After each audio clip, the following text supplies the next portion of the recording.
శ్రీ విష్ణు రూపాయ నమః శివాయ. అందరికీ నమస్కారం అండి. ఈ రోజు వీడియోలో మనకి 2025వ సంవత్సరంలో నవంబర్ 21 శుక్రవారం రోజున పోలిపాడ్యమి పండుగ అయితే రానుందండి. పోలిపాడ్యమి పండుగకి కొంతమంది దేవాలయంలో కానీ లేదా ఇంట్లో పూజ చేసుకునే వాళ్ళు నేను చెప్పేటువంటి ఈ పూజా సామాగ్రిని కనుక మీరు సిద్ధం చేసుకున్నట్లయితే పూజ టైంలో ఎటువంటి హడావిడి పడకుండా ఆ ఐటెం లేదు ఈ ఐటెం లేదు అని పదే పదే లేసి తిరిగే పని లేకుండా ప్రశాంతంగా పూజ చేసుకుంటారండి. ఈ పూజలో కొన్ని సామాగ్రిని మీరు ముందు రోజు అంటే 20వ తేదీ గురువారం రోజు అయితే మీరు సాయంత్రం అయితే తెచ్చిపెట్టుకోవచ్చండి. మరికొన్ని అయితే మీరు పూజకు ముందు 1 గంట ముందు కానీ 2 గంటల ముందు కానీ మీరు సిద్ధం చేసుకుంటే సరిపోతుంది. ఖచ్చితంగా ఈ ఐటమ్స్ ఉంటే సరిపోతుందండి. మరి ఇప్పుడు ఏ ఐటమ్స్ సిద్ధం చేసుకోవాలో తెలియజేస్తాను. వీడియోని మాత్రం స్కిప్ చేయకుండా చివరి వరకు చూసండి. ఏ ఐటమ్లు మనం సిద్ధం చేసుకోవాలి అంటే నేనైతే ప్రతి పూజకి ఇలా మసాలా డబ్బా ఉంటుంది కదండి. ఇందులో అయితే నేను ఒక్కొక్క బాక్స్లో పసుపు, కుంకుమ, గంధం, అక్షింతలు, అలానే ఒత్తులు, బియ్య పిండి వీటిని అయితే నేను కుదిరితే ఇలా డబ్బాలో పెట్టుకోవడానికి ప్రయత్నించండి. లేదు అనుకున్న వాళ్ళు మీరు సపరేట్గా అయినా సరే ముందుగా ఈ ఐటమ్స్ అయితే మీరు పక్కన పెట్టుకోండి. పసుపు, కుంకుమ, అక్షింతలు, గంధం, బియ్య పిండి, ఒత్తులు వీటన్నిటిని మీరు సిద్ధం చేసుకోండి. తర్వాత పోలిపాడ్యమి రోజున ప్రత్యేకంగా పోలిపాడ్యమి ఒత్తు అనేది మనం చేసుకుంటామండి. అంటే 31 కానీ లేదా 33 కానివ్వండి లేదా 35 ఒత్తులు అనేటివి కొంతమంది విడివిడిగా చేసుకుంటారు, మరి కొంతమంది ఒక్క ఒత్తిగా చేసుకుంటారు. ఈ ఒత్తిని ముందుగా మీరు ముందు రోజు నానపెట్టేసుకుంటే మీరు పూజ టైంలో కల్లా మీకు ప్రశాంతంగా అంటే అక్కడ మీకు టైం అనేది కొద్దిగా సేవ్ అవుతుందండి. అందుకని అయితే నేను ఇలా అయితే చేసుకుంటాను. నేనైతే ఇక్కడ నువ్వుల నూనెలో అయితే ఈ ఒత్తులను అయితే నానపెట్టుకున్నానండి. తర్వాత ఇక్కడ ఏంటంటే మీరు ప్రత్యేకంగా నీళ్ళల్లో అరటి డొప్పలు అనేవి వదులుతారండి. మీకు కనుక అరటి డొప్పలు కనుక దొరికితే ఆదివారం రోజున సాయంత్రమే మీరు ఈ అరటి మొద్దులు అనేటివి మనకి మార్కెట్లో అమ్ముతారండి. అక్కడైతే మీకు దొరికితే తెచ్చుకోండి. ఒకవేళ అరటి డొప్పలు కనుక మీకు దొరకలేదు అనుకున్న వాళ్ళు మీరు నీటిలో ఏ విధమైన పద్ధతిలో దీపాలు వదలాలి అని అనుకుంటున్నారో ఆ పద్ధతులకు సరిపడేటువంటి వస్తువులను కూడా మీరు ముందుగా సిద్ధం చేసుకోవాలండి.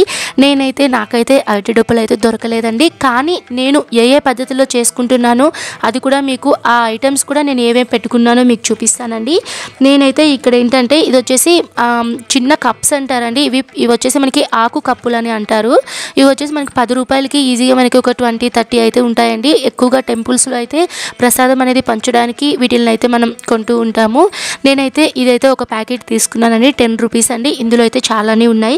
వీటిని కూడా నేనైతే సిద్ధం చేసుకున్నానండి. వీటి మధ్యలో ఒత్తులు అనేవి పెట్టుకొని లేదా చిన్న ప్రమిదలో ఒత్తులను పెట్టుకొని నీటిలో దీపాలు వదలడానికి అయితే నేను తెచ్చుకున్నానండి. తర్వాత ఇక్కడ నేను బ్రౌన్ కలర్లో చూపిస్తున్నాను కదండి.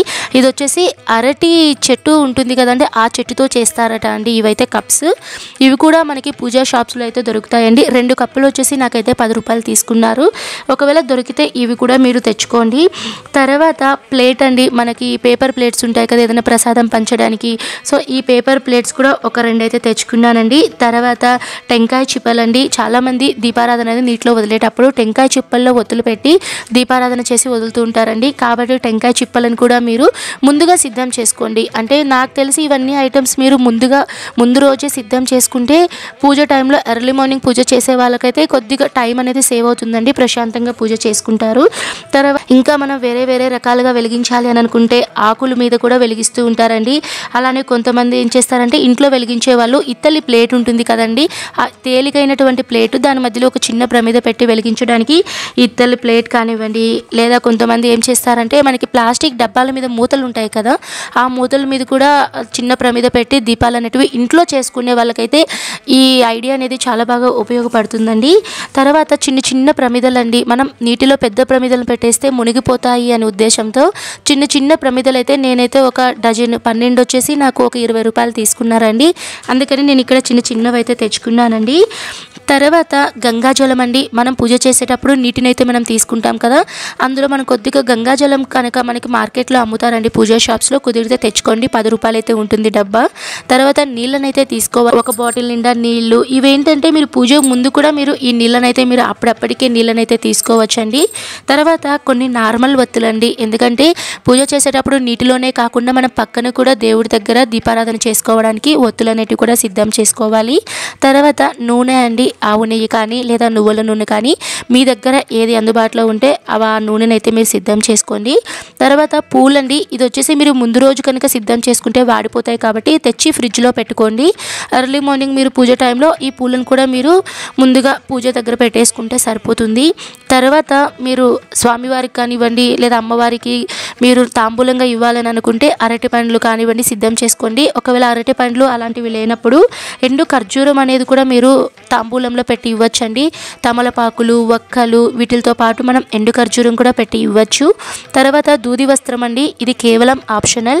ఇదైతే మనకి పూజా షాప్లో 10 రూపీస్ అండి. మీకు కనుక దొరికితే తెచ్చుకోండి. ఎందుకంటే దూది వస్త్రాన్ని నిండు ఆభరణంగా మనము పూజ చేసేటువంటి దేవునికి అయితే సమర్పిస్తామండి. అందుకని దూది వస్త్రం అయితే మనం సిద్ధం చేసుకోవాలి.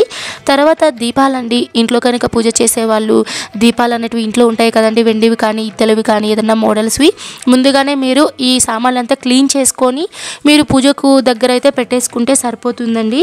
తర్వాత నైవేద్యంగా వచ్చేసి ఏదైనా సరే పెట్టుకోవచ్చండి. ఈ నైవేద్యం మాత్రం మీరు ఎర్లీ మార్నింగ్ పూజకు ముందే అయితే మీరు చేసుకోవాలి.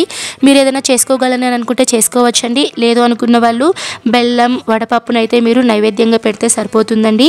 తర్వాత పూజలో మనం ప్రత్యేకంగా శివయ్యని అలానే కార్తీక దామోదరుడు అంటే విష్ణువునైతే ఆరాధిస్తాము. అలానే వినాయకుడికి ఖచ్చితంగా పూజ చేస్తామండి. మీ దగ్గర శివయ్య ఫోటో లేదా విష్ణుమూర్తి ఫోటో అలానే విఘ్నేశ్వరుడి ఫోటో ఉంటే సిద్ధం చేసుకోండి. లేదు మీ దగ్గర విగ్రహాలు ఉంటే శివయ్య విగ్రహం, విఘ్నేశ్వరుని విగ్రహం అలానే విష్ణుమూర్తి విగ్రహం ఉంటే మీరు చేసుకోవచ్చండి. ఒకవేళ లేవు అనుకున్న వాళ్ళు పసుపుతో చిన్న గణపతిని చేసుకోవచ్చు. అలానే తులసి కోటలో చిన్న మట్టిని తీసుకొని కొద్దిగా దామోదరునిగా అయితే చేసుకోవచ్చండి. తర్వాత హారతి స్టాండ్ అలానే ఇక్కడ రంగోలీస్ అవి వేసుకోవడానికి నేను ఇక్కడ రంగోలీ స్టెన్సిల్స్ అయితే పెట్టుకున్నానండి.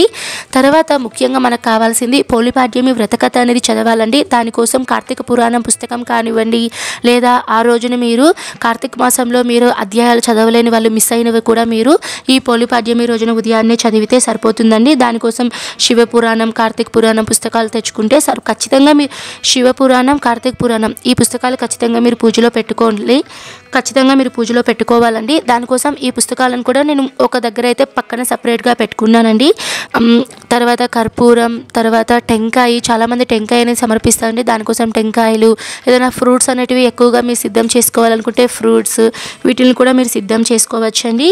ఇవండి మనకి ముఖ్యంగా పోలిపాడ్యమి రోజున పూజకు ఉపయోగపడేటువంటి వస్తువులండి. ఈ వీడియో అనేది మీకు ఉపయోగపడితే తప్పకుండా లైక్ చేయండి. నేను మరొక మంచి వీడియోతో మీ ముందైతే ఉంటాను. సర్వే జన సుఖినో భవంతు. స్వస్తి.